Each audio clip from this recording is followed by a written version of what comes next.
खड़े होकर खाना खाते हैं, जो लोग खड़े होकर खाना खाते हैं 99% उन्हें कैंसर होने का चांस है। इसका मतलब जो बैठ के खाएं उन्हें 99% चांस है कि कैंसर नहीं होगा। तो बोलो यार सुभान अल्लाह। मेरे पास टाइम होता कुछ सुन्नतें बताता, कुछ सर्वे दिखाता, तुम्हारी समझ में आता। इसलिए जनाबे वाला कम से कम इतना तो करो कि खड़े होकर खाना बंद कर दो। कम से कम आज के जलसे में यही नियत कर लो कि हर हाल में हम बैठ के ही खाएंगे। हमारे मुरादाबाद के एक डॉक्टर साहब से किसी ने पूछा कि मेरे घुटनों में बड़ा दर्द होता है। डॉक्टर साहब मुसलमान नहीं थे, कहने लगे घुटनों में दर्द होता है? बोले जी घुटनों में दर्द होता है। तो कहने लगे ऐसा लगता है तुम खड़े होकर पानी पीते हो। जो लोग खड़े होकर पानी पीते अक्सर उन्हें घुटनों की बीमारी हो जाती है। कहा साहब ये तो मैं मतलब ये है कि पानी तो हर तरह से पी लेता हूँ। तो कहने लगे ऐसा करना, आज के बाद पानी जब भी पीना तो बैठ के पीना और कई सांसों में पीना और चूस चूस के पीना, गटर गटर नहीं पीना। हजरात मोहतरम जब डॉक्टर साहब की ये बात मेरे कानों तक आई, खुदा की कसम मुझे मुस्तफा की हदीस याद आई। अरे मुस्तफा जाने रहमत की सुन्नत तो यही है, पानी जब भी पियो बैठ के पियो। वो कहते कई सांसों में पियो, नबी कहते 3 सांसों में पियो। मुस्तफा कहते हैं गटर गटर मत पियो, चूस चूस के पियो। अगर तुम ऐसा करते हो तो डॉक्टर साहब का कहना घुटनों का दर्द नहीं होगा। मगर जनाब वाला कौन बताया आपको? आप तो माल के नशे में चूर हैं। आगे बढ़ता हूँ, टाइम ज्यादा हो रहा है मैं समझ रहा हूँ। तो दुनिया में तो खुदा की कसम ईमान के लुटेरे शैतान से ये बचाते हैं। ये बहुत बड़े आलिम हैं, बिस्तरे मर्ग पर हैं। हजरात सारी जिंदगी धमाका रहा इनका, डंके बजे इनके, मगर आखिरी टाइम में शैतान ने घेर लिया आलिम साहब को, रादी साहब को शैतान ने घेर लिया, ईमान के लुटेरे ने घेर लिया। दुनिया से ईमान बचा के ले जाओ, सबसे बड़ी दौलत यही है हजरत मोहतरम। मगर घेर लिया मौलाना साहब को, आलिम साहब को घेर लिया शैतान ने। शैतान ने कहा राजी,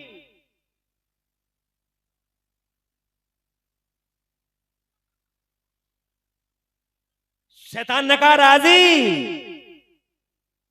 अभी कोई घबराहट नहीं? ये बताओ अल्लाह एक है या कई एक हैं? अरे वो बोला यार, शैतान बोला राजी साहब से अल्लाह एक है या कई एक हैं? तो राजी साहब बोले अल्लाह एक है। शैतान ने कहा दलील दो। इमाम राजी ने दलील दे दी, शैतान ने तोड़ दी। इमाम राजी ने दूसरी दे दी, अल्लाह एक ही है और ऐसे है, दूसरी दलील। शैतान ने दूसरी भी तोड़ दी, राजी साहब ने तीसरी दे दी, शैतान ने तीसरी भी तोड़ दी। राजी साहब दलीलें देते रहे, शैतान तोड़ता रहा, क्योंकि शैतान तो बहुत इल्म वाला है ना। शैतान को तुम कम समझ रहे हो क्या? शैतान फरिश्तों का टीचर रहा है। शैतान जन्नत में फरिश्तों का टीचर रहा है, फरिश्तों का टीचर। जब हजरत आदम को सजदे का ऑर्डर हुआ तो ये भी था वहीं पे। बहुत बड़ा इल्म है इसके पास। अल्लाह की बारगाह में सबसे पहले अकल का यूज करने वाला यही है।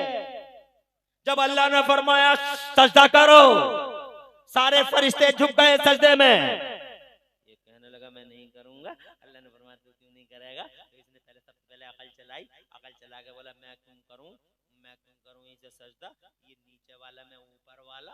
अल्लाह ने फरमाया क्या नीचे वाला ऊपर वाला? तो कहता हाँ ये नीचे वाला मैं ऊपर वाला, ये मिट्टी से बना मैं आग से बना हूं, मिट्टी नीचे को जाती है आग ऊपर को जाती है, मैं ऊपर वाला ये नीचे वाला, मैं क्यों करूं सजदा? अल्लाह ने फरमाया उखरुज मिनहा फइन्नका रजीम, गेट आउट फ्रॉम हियर, निकल यहां से मरदूद कहीं का। तवज्जो है आपकी? मगर इल्म बहुत है। एक दलील 10 दलीलें दे दी, 20 दलीलें दे दी, 50 दलीलें दे दी, 100 दलीलें दे दी, 200 दलीलें दे दी, 300 दलीलें दे दी। हर दलील को तोड़ता रहा, शक में डालता रहा।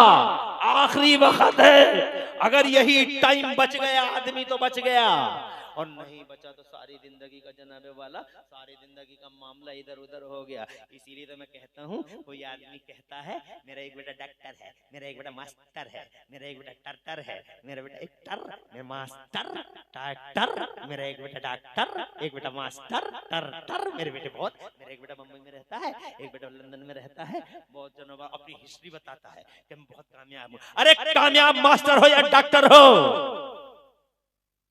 तेरा बेटा चाहे इंजीनियर हो या वकील हो, अभी अपने आप को कामयाब मत समझ। कामयाब वो है जो दुनिया से अपना ईमान बचा के ले जाए। और जब तू अपने बेटों की डॉक्टरी मास्टरी की बात करता है तो काश तेरे पास ऐसा दिमाग होता, सोच होती कि तेरे डॉक्टर मास्टर और इंजीनियर बेटे के साथ एक बेटा तेरा आलिम होता या हाफिज कुरान होता। जब तू मर रहा होता, जब तू मर रहा होता तो तेरा आलिम हाफिज बेटा तुझे सूरह यासीन सुना रहा होता।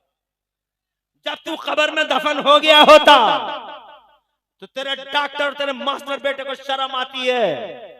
तेरा डॉक्टर बेटा मास्टर बेटा हो सकता है लंदन बहुत दूर है, आ सके नहीं आ सके, हो सकता है बंबई से आया ना आया, मगर तेरा आलिम बेटा तेरा हाफिज बेटा, लोगों ने तुझे मनो मिट्टी के नीचे दफन कर दिया, मिट्टी के नीचे दफन करके तुझे रुखसत हो गए, मगर तेरा आलिम बेटा तेरा हाफिज बेटा तेरे सराहने बैठ जाता और सराहने बैठ के आंखों में आंसू ला के पढ़ता रहता, ला इलाहा इल्लल्लाह मुहम्मदुर रसूलुल्लाह, ला इलाहा इल्लल्लाह मुहम्मदुर रसूलुल्लाह। खुदा की कसम अगर तू होता या तेरी बीवी होती, यानी आलिम का बाप होता या आलिम की माँ होती, खुदा की कसम पहली बार गई है कब्र में, हो अल्लाह का अंधेरा है, फिर ऊपर से वो फरिश्ते हैं जिन फरिश्तों का हाल ही अजब है, देख जाओ तो डर जाओ, जिनके लंबे लंबे दांत जिन दांतों से जमीन को फाड़ते हुए कब्र में आते हैं, लंबे लंबे बाल घसीटते हुए चलते हैं, बड़े अजीब से चेहरे हैं, आए और जनाबे वाला जैसे ही वो आए डर गई और डर गया।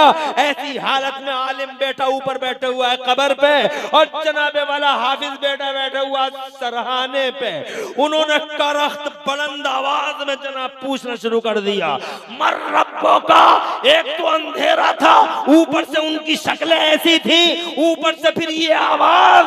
हजरत मोहतरम फिर चारों तरफ से उदासियां ही उदासियां हैं। कामयाबी तो ये थी कि ऐसे टाइम में आदमी कामयाब हो जाता तो खुदा की कसम डॉक्टर और मास्टर वो ना कर सका, इंजीनियर और वकील वो ना कर सका जो एक हाफिज कुरान बेटे ने और आलिम दीन बेटे ने कर दिखाया। इधर बाप है, इधर माँ है, उधर आलिम बेटा और हाफिज कुरान, ऊपर से कहता है ला इलाहा इल्लल्लाह, ला इलाहा इल्लल्लाह, ला इलाहा इल्लल्लाह। माँ ने सुन लिया, मेरा बेटा कह रहा है ला इलाहा इल्लल्लाह, ला इलाहा इल्लल्लाह। दिल को चैन मिला, सुकून मिला। फरिश्तों ने कहा तेरा रब कौन है? ऊपर बेटे ने कहा ला इलाहा इल्लल्लाह। माँ सुन रही है और सुन कर कहती है मेरा रब अल्लाह है, जो डॉक्टर न कर सका वो खुदा की कसम खा। कामयाबी समझता है मेरा बेटा डॉक्टर है, मना कौन करता है डॉक्टर ना बना, इंजीनियर ना बना, जमाने के जितने इल्म हो सके पढ़ा ले।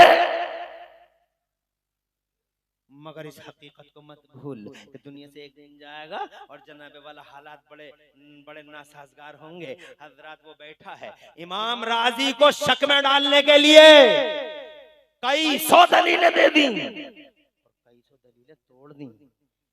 जब हजरत इमाम राजी रोने लगे तब उनके पीर साहब बड़ी दूर अपने मुरीदों के बीच में, हजरत नजमुद्दीन कुबरा मुरीदों के बीच में लोटे से वजू बना रहे। उन्हें जलाल आ गया वहां। अब देखो फैजान का फायदा क्या होता है, जोर से बोलो सुभान अल्लाह। अरे फैजान का ये फायदा होता है दुनिया में, लोटा फेंक के दूर मारा और लोटा फेंक के दूर, नजर वाले थे दिल वाले थे, ऐसे मामूली पीर नहीं थे। आजकल तो पीरों के भी जनाबे वाला सैंपल अलग अलग है। किसी का चेहरा देख लिया तो पीर साहब, किसी का चश्मा बहुत अच्छा है लगा, अरे पीर साहब बहुत बढ़िया होंगे, चश्मा बहुत बढ़िया है। किसी का चेहरा मोटा ताजा तो लेकिन पीर साहब बहुत बढ़िया होंगे। हुलिया देख के पीर साहब को तुम नापते हो जनाब, हुलिया देख के। और पीर ऐसे ऐसे पीर अल्लाह अपनी पनाह में रखे।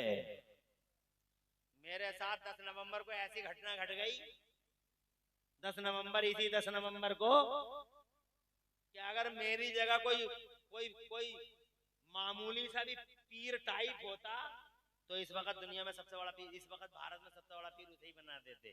10 नवंबर को मैं जलसे में था पटवाई, जिला रामपुर में।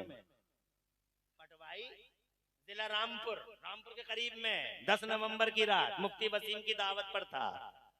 जलसा हो रहा था, बहुत सारे लोग जलसे के मजमे में बैठे हुए थे, तकरीर मेरी हो रही थी और मैं एक हदीस सुनाने वाला था झूम झूम कर। इतने में एक कुत्ता आ गया, जब जलसा शबाब पे था, एक कुत्ता अंदर आ गया ग्राउंड में। तो जैसे सब सुन रहे थे, मैंने उससे भी कह दिया कि तू भी बैठ जा। तो जैसे ही मैंने कहा तू भी बैठ जा, वो फौरन ही बैठ गया। वो फौरन बैठ गया, पटवाई 10 नवंबर की बात। और बैठ गए, मैंने जब हदीस सुनाई तो वो झूमने लगा और लेट गया, और लेट के वो सुनने लगा हदीस। तो मैंने कहा देखो यार कैसा जज्बाती है, तो और ज्यादा जज्बात में आ गया वो। तो जनाबे वाले ये पटवाई की बात है, अगर मेरी जगह कोई होना पोना पीर भी होता तो पूरे भारत में आज अकेले ही होता।